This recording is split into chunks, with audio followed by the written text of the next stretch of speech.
Salve família encarando, aqui quem fala é o Davi e seja muito bem-vindo ao nosso humilde canal, meus irmãos. Eu acredito que muitos de vocês devem conhecer esse game que tá aí de fundo, é o famoso Guitar Hero, né? Um game até que era da hora, mas que, assim como foi dito em um documentário fake, né, classificado assim, até mesmo por quem fez, é um game que fez muitas crianças que poderiam ser futuros artistas aí, ao invés de aprenderem de fato a tocar o instrumento, foram aprender a teclar nesse game.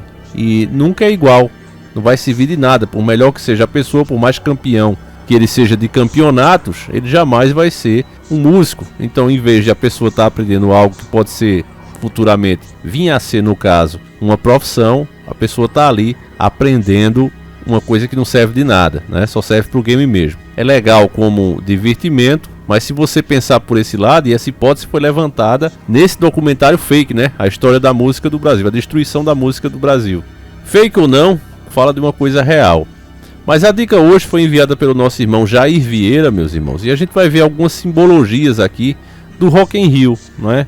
Que não é mais segredo para ninguém, não há nada mais em oculto. O próprio rock, né, infelizmente, sempre foi usado para isso. Embora que eu acho que nenhum ritmo musical deve ser nunca penalizado, julgado, né? A pessoa faz a letra da música como quer. Agora, infelizmente, o rock tem sido muito usado para o mal. E aqui a gente vai ver um pouco dessa simbologia, que ela parece encantar mesmo as pessoas que, diante ali da admiração pelo artista, pela própria música, ela acaba entrando na brincadeira sem saber do que realmente se trata. Então vamos dar uma analisada aqui juntos, meus irmãos. Como não há tempo a perder, pega agora mesmo o biscoito tinhoso com Nescau e vamos iniciar o nosso quadro.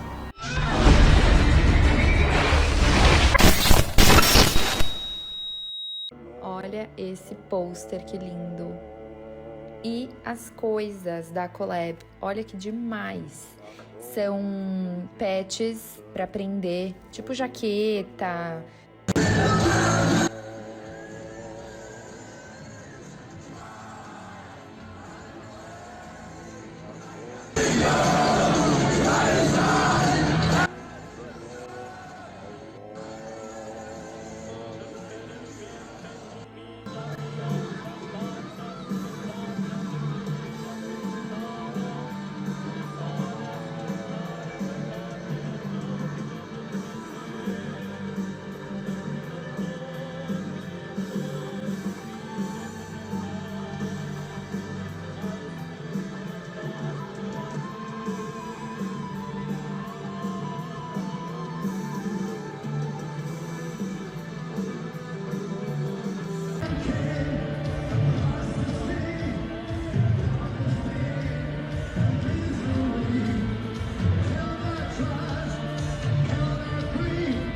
Bom, meus irmãos, é triste, né, que um ritmo tão legal, eu mesmo, durante a minha adolescência, era só o que eu escutava. Eu acho que muitos já até perceberam, né, o meu estilo assim, que sempre foi voltado um pouco pro rock. Nada muito radical, mas eu sempre curti. E naquela época, meus irmãos, assim como eu sei que a nova geração também deve pensar, que quando vê alguém reclamando, mostrando isso que a gente mostra hoje em dia, é porque é alguém quadrado, alguém que nem entende o negócio, é um simples estilo e nada mais do que isso, né? Rebeldia, uma forma de protestar, né?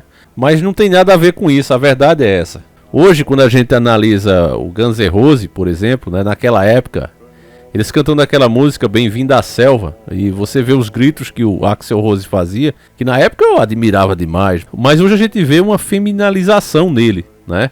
Parece, com o perdão da palavra, parece uma vadia enlouquecida, né? Dando uns gritinhos. Não é um comportamento que você vê e que não se admira, nem uma mulher que faz programa. Imagine um homem fazendo aquilo ali, diante de milhares de pessoas, e pior, sendo admirado por isso. Você analisando a figura do próprio Baphomet, né, que é muito adorado, principalmente dentro do rock, você vê que ele é uma figura que você não sabe dizer se é um homem ou uma mulher. É uma mistura de homem, mulher e animal. Você tem nele o órgão masculino, envolvido aí por duas serpentes. Você tem seios, numa cabeça de bode e cascos, além de escamas na pele. A gente tinha até um membro de uma seita fazendo essa análise, dizendo que ele é o deus da seita dele. Por que é que eu estou falando dessa figura para você, meus nobres e queridos irmãos? Porque, se você prestar atenção nesses artistas, como na época o próprio Axl Rose, você vai perceber e entender que eles eram exatamente isso. Eram homens e que a gente admirava, se inspirava, mas que tinham um comportamento muitas vezes e ficavam até parecendo usando batom, pintando as unhas, com uma mulher. Resumindo, essa ideologia estava sendo propagada já naquela época e nós não só não percebíamos, como ainda admirava. Não é de se estranhar, né, que isso hoje em dia tenha se intensificado muito mais. É aquilo que a gente já tem falado em outros vídeos, meus irmãos. A nossa mente foi preparada para receber cada coisa como a gente recebe hoje, há muitos anos atrás. Aliás, desde a nossa infância. Não é à toa que o que passa na mídia se chama programação, porque programa quem assiste. E nós fomos programados e nem sequer percebemos. Talvez era por isso que os nossos pais não gostavam dessas coisas, né? Dizer, como é que a pessoa pode gostar de um troço desse? Porque eles, meus irmãos, não tiveram essa programação, como nós tivemos. Analisando a coisa de um ponto espiritual, a gente percebe, meus irmãos, que ali ia muito mais do que um show artístico. Principalmente ainda dando como exemplo o Guns N' Roses, o Iron Maiden. A gente faz um vídeo depois só falando aí dessa caveira que eles usam e tudo mais, né?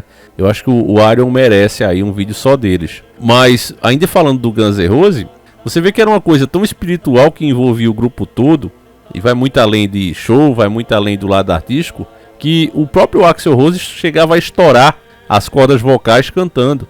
É uma coisa que ia muito além, meus irmãos. Era quase como o cara ali se transformasse em uma figura, né? Ou alguma coisa tomasse conta dele. Hoje ele está muito prejudicado por causa disso. Está tentando aí, velho, né, continuar com os shows, unicamente por questão financeira. O cara já não vai tão bem, né? Embora pobre nunca vai ser, como eu já falei até em outro vídeo. Os direitos que ele tem nas músicas mantém até o fim da vida dele tendo um conforto na vida. Mas você sabe que a galera que é acostumada a ser uma celebridade, ser rico, né, muito rico, gastar dinheiro à vontade, já não dá mais para ter esse luxo se não cantar. Mas como cantar se ele mesmo destruiu as cordas vocais? Então isso fica até um alerta para todos nós, né, meus irmãos?